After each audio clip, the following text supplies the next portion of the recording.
Radio Prairie, le podcast qui vous parle d'herbe.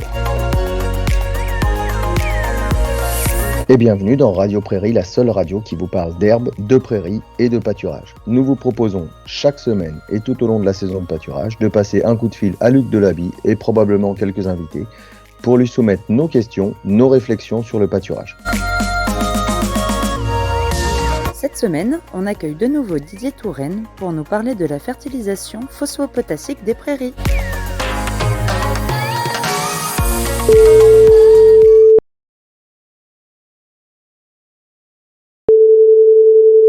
Et bonjour Didier. Bonjour Florian. Bon, une semaine s'est écoulée depuis notre dernier rappel. Comme prévu, on se rappelle pour poursuivre notre discussion sur la fertilisation. Chose promise, chose due, on voulait parler cette semaine en fait de fertilisation phosphopotassique avant de parler de la semaine prochaine de fertilisation azotée. Et puis, fait exprès, j'ai un éleveur qui me soumettait une analyse de sol qu'il a fait faire justement pour voir un petit peu l'état de ses sols, la richesse de ses sols. Et je me disais finalement, est-ce que c'est la méthode la plus pertinente pour voir un petit peu les besoins en phosphore et en potasse du sol et des plantes, cette analyse de sol? Alors pour les prairies, l'analyse de sol, en fait, on la recommande uniquement pour piloter et suivre l'état calcique du sol et le pH. En fait, l'analyse de sol n'est pas un indicateur qui va permettre de piloter la fertilisation PK des prairies. Ok, et du coup, tu as une meilleure méthode à proposer finalement sur la recherche de ces éléments? Absolument. En fait, depuis le milieu des années 90, l'INRA a mis au point une méthode qui est basée sur les indices de nutrition phosphopotassique. Et ces indices de nutrition sont calculés à partir d'échantillons d'herbes qui sont prélevés au printemps et qui permettent de mesurer directement dans la plante les équilibres entre les différents éléments minéraux et d'être capable de dire cette parcelle est bien pourvue en phosphore ou celle-ci est déficitaire en potasse. Et c'est vraiment un outil qui est comparable à une prise de sang pour nous.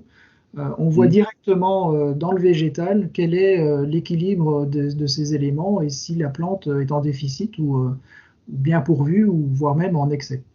Ok, oui, c'est une prise de sang pour nous et l'analyse de sol serait plutôt qu'est-ce qu'il y a dans le frigo, alors que l'indice foliaire serait plutôt pour nous une prise de sang et en gros comment la plante s'est nourrie, plutôt que de savoir ce qu'elle a à disposition. Absolument, et on peut même aller plus loin parce qu'on a des résultats qui sont contradictoires entre les analyses de sol et les analyses d'herbe.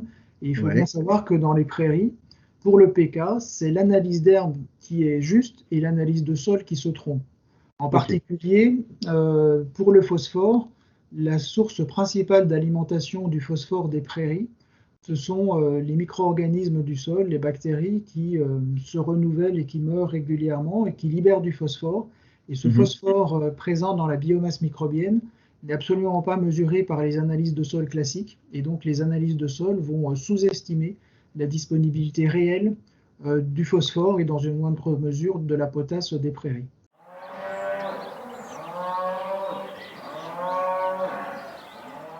Toi, dans les analyses que les éleveurs te confient, dans les résultats que tu retrouves, qu'est-ce qu'on a comme tendance finalement en phosphore et en potasse?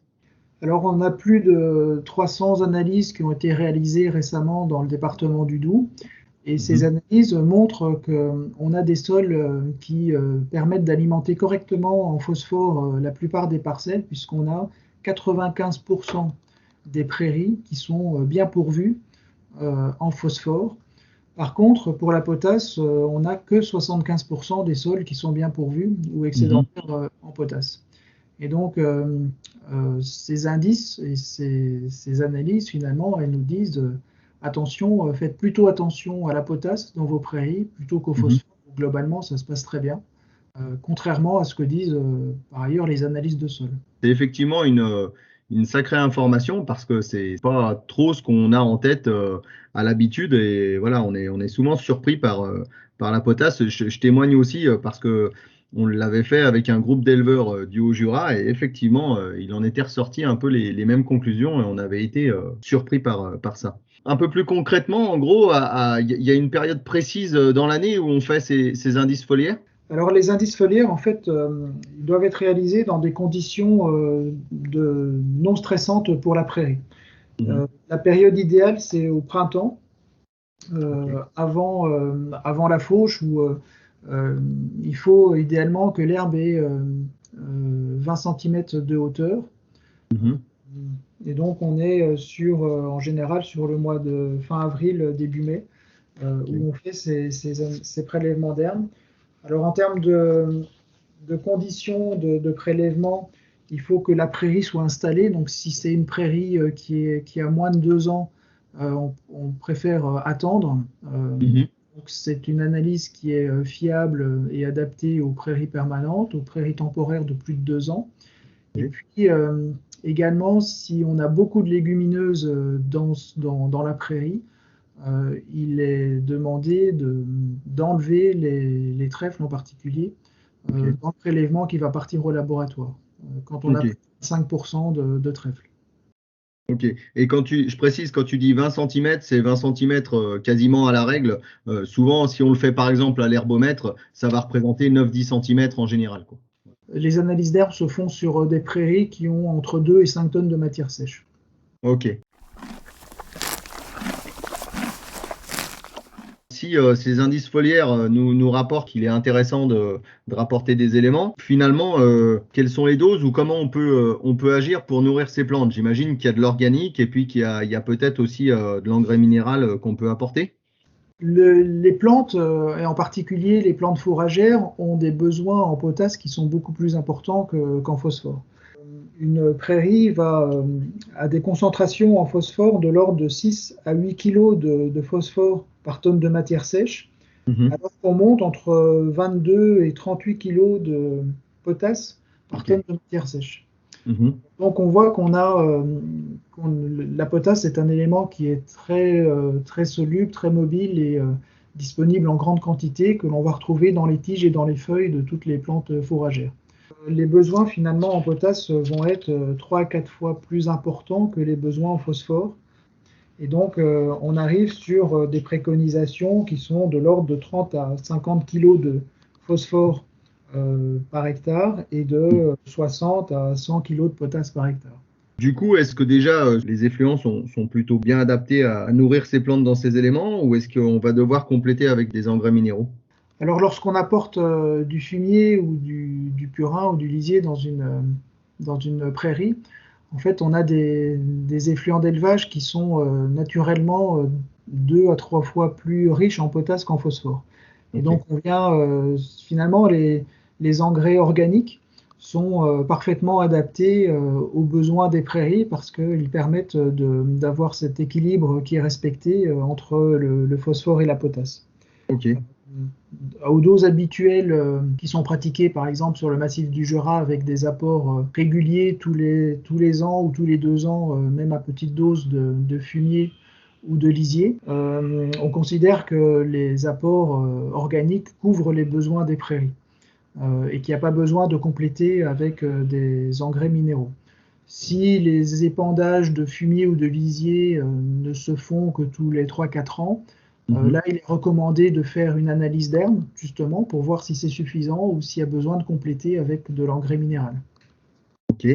Et dans l'équilibre de ces engrais minéraux, si jamais on est amené à en utiliser, à quoi il faut faire attention?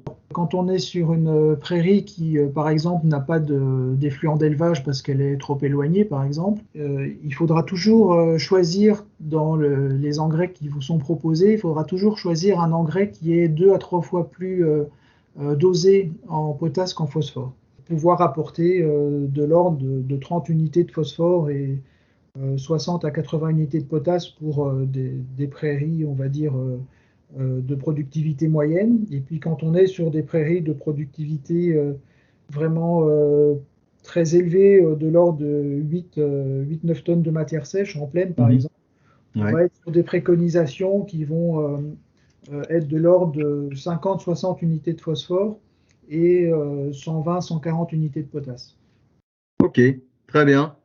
Eh ben, impeccable. Je pense qu'on a fait le tour de la question. C'était très intéressant. On se rappelle une dernière fois la semaine prochaine, pas pour un petit sujet, parce qu'on abordera la fertilisation azotée. Et là, il y a de quoi dire aussi. Ça va être très intéressant d'aborder ce sujet-là aussi et de faire un point et d'avoir ton regard sur cette fertilisation. À la semaine prochaine, Didier. Merci, à la semaine prochaine. Au revoir. Allez, réagissez, commentez, interpellez-nous même. Rendez-vous la semaine prochaine et n'oubliez pas de pâturer. Chaque mardi, retrouvez un nouvel épisode de Radio Prairie sur la chaîne YouTube du groupe Herbes Franche-Comté.